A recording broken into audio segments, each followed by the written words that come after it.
The live TV, सच सबसे आगे। नमस्कार, आप देख रहे हैं द लाइव टीवी और मैं हूं आपके साथ मुनमुन रहमान। हमास और इजराइल की जंग में हमास की जीत होने वाली है। ऐसी खबरें इसलिए आ रही हैं क्योंकि एक बार फिर से हमास और इजराइल के बीच समझौते की खबर सामने आ रही है।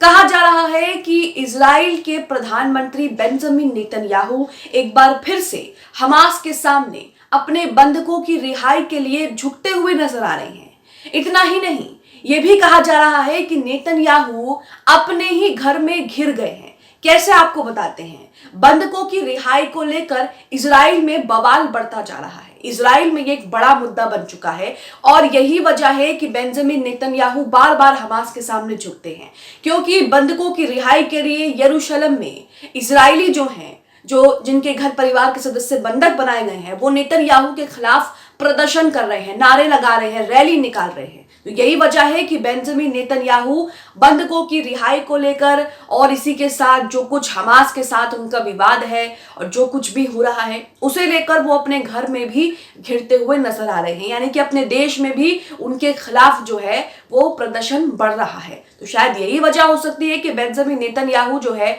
वो बार बार हमास के सामने समझौते के लिए झुकते हैं। अब खबर आ रही है कि 50 बंधकों की रिहाई के लिए हमास ने कहा है कि 3 दिन का सीजफायर गाजा पट्टी में होगा।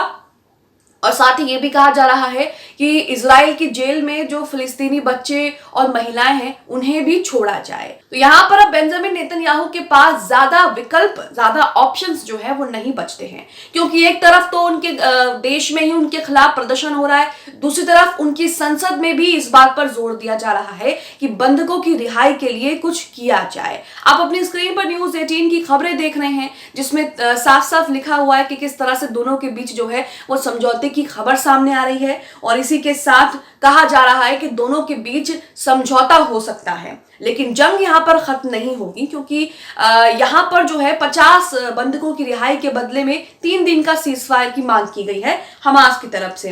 कहा गया है कि बंधकों की रिहाई पर समझौता किया जा रहा है। इजराइल की खुफिया एजेंसी लगातार जो है वो कोशिश कर रही है, लगातार बातचीत भी कर रही है। इसमें कतर जो है वो मध्यस्थता की भूमिका निभा रहा है। कतर लगातार जो है इजराइल और हमास के बीच मध्यस्थता कराने की कोशिश कर रहा है और जो बंधकों की रिहाई का मामला है इसमें भी जो है वो कतर अपनी भूमिका निभा रहा है। आगे लिखा है कि हमास के समझौते को लेकर कुछ शर्तों पर बातचीत हुई है। एक शर्त तो मैंने आपको बता दी कि 50 बंधकों की रिहाई की बात की गई है और उसमें 3 दिन का सीजफायर की बात की गई है और फिलिस्तीनी जो इजराइल की जेल में बंद है उनकी भी रिहाई की मांग की है। अब यहाँ पर देखिए किस तरह से प्रदर्शन हो रहा है यरूशलेम में। यहाँ पर तस्वीरें आप देख रहे होंगे। ये प्रदर्शन बेंजामिन नेतन्याहू के खिलाफ हो रहा है, क्योंकि ये लोग लगातार मांग कर रहे हैं कि बंधकों की रिहाई के लिए इजराइल की तरफ से कोई प्रयास नहीं किया जा रहा है। यहाँ पर लिखा भी है कि बंधकों के मुद्दे पर तेज हुआ बवाल, सड़कों पर उतरे हजारों लोग, नेतन्याहू के खिलाफ मोर्चा खोल दिया है। यरूशलेम में लोगों ने प्रदर्शन किया है। आगे लिखा है कि घर में ही घिर गए नेतन्याहू, बंधकों को छुड़ाने की कोशिश जो है यहाँ पर तेज हो रही है। इसके साथ ही आप अपनी स्क्रीन पर न्यूज 18 का ये ट्वीट भी देख रहे हैं, जिसमें लिखा है कि इजराइल हमास में हो सकता है समझौता, दोनों के बीच जल्द हो सकता है समझौता, दुश्मन हमास से समझौता करेगा इजराइल, आगे क्वेश्चन मार्क है। तो यहाँ पर बात तो अब उनके देश में जिस तरह से प्रदर्शन हो रहा है तो अब उनके पास कोई विकल्प जो है वो नहीं बचता है समझौते के अलावा। हालांकि यहाँ पर हमास ने क्या क्या शर्तें रखी हैं उसके बारे में भी विस्तार से जान लेते हैं कि क्या शर्तें हैं, इजराइल इस पर क्या बोल रहा है, क्या कुछ कहा जा रहा है, ये समझौता कितना आगे बढ़ता है नहीं बढ़ता, क्योंकि पिछले दिनों भी हमने देखा कि इजराइल की तरफ से पेशकश की गई समझौते की, लेकिन दोनों के बीच सहमति जो है वो नहीं बन रही है। इस बार कहा जा रहा है कि जल्द दोनों के बीच समझौता हो सकता है, क्योंकि नेतन्याहू के खिलाफ अब उनके देश में भी प्रदर्शन हो रहे हैं।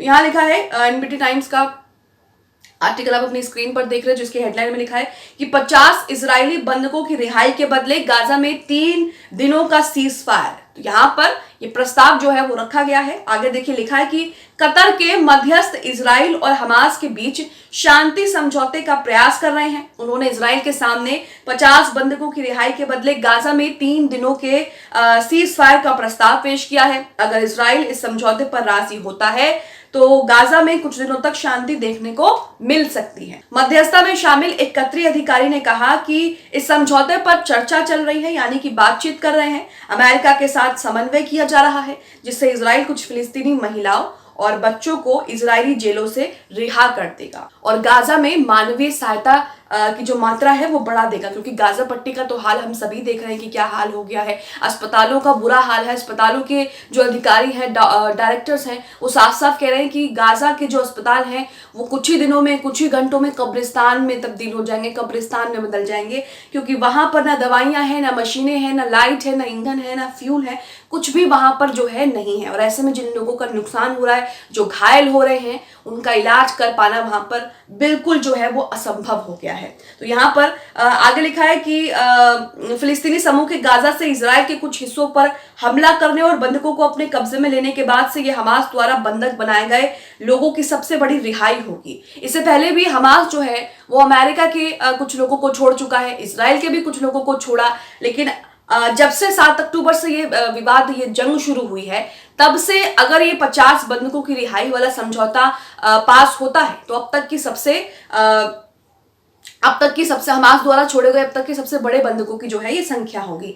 हमास इस समझौते की सामान्य रूपरेखा पर सहमत हो गया है, लेकिन इजराइल इस पर अभी बातचीत कर रहा है। ऐसे में गेंद अब इजराइल के पाले में। उधर इजराइल ने कतर की मध्यस्थता के बीच गाजा में अपने हमलों को तेज कर दिया है। इजरायली सेना उत्तरी गाजा के हर संभावित ठिकानों की तलाशी हो रही है जहां हमास के लड़ाकों के छिपने का डर है। तो यहाँ आप देख रहे हैं कि बेंजामिन नेतन्याहू जो है उनका इतना नुकसान हो रहा है, उनके देश में उन्हीं को लेकर प्रदर्शन हो रहा है, संसद में लगातार जो है उनके खिलाफ बयान दिया जा रहा है, लगातार उनके खिलाफ माहौल बन रहा है।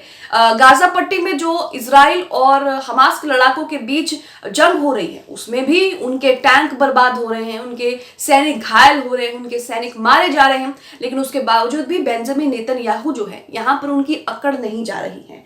अभी भी वो इस समझौते पर डामाडोल हैं, अभी भी उस समझौते को लेकर जो है ऐसे कह सकते हैं कि अभी भी समझौते को लेकर अपने भाव दिखा रहे हैं। हालांकि अब उनके देश में उनके खिलाफ प्रदर्शन होना शुरू हो गया। ऐसे में अगर उन्होंने समझौता नहीं किया या अपने बंधकों की रिहाई के लिए कोई कदम नहीं उठाया या फिर हमास के सामने घुटने नहीं टेके तो बेंजामिन नेतन्याहू की कुर्सी भी खतरे में आ सकती है और हो सकता है कि उनके देश में इससे भी बड़े प्रदर्शन जो है उनके खिलाफ होने लगे। आगे लिखा है कि ये ज्ञात नहीं है कि चर्चा के बाद समझौते के तहत इजराइल कितने फिलिस्तीनी बच्चों और कितने फिलिस्तीनियों और कितने बच्चों को अपनी जेलों से रिहा करेगा।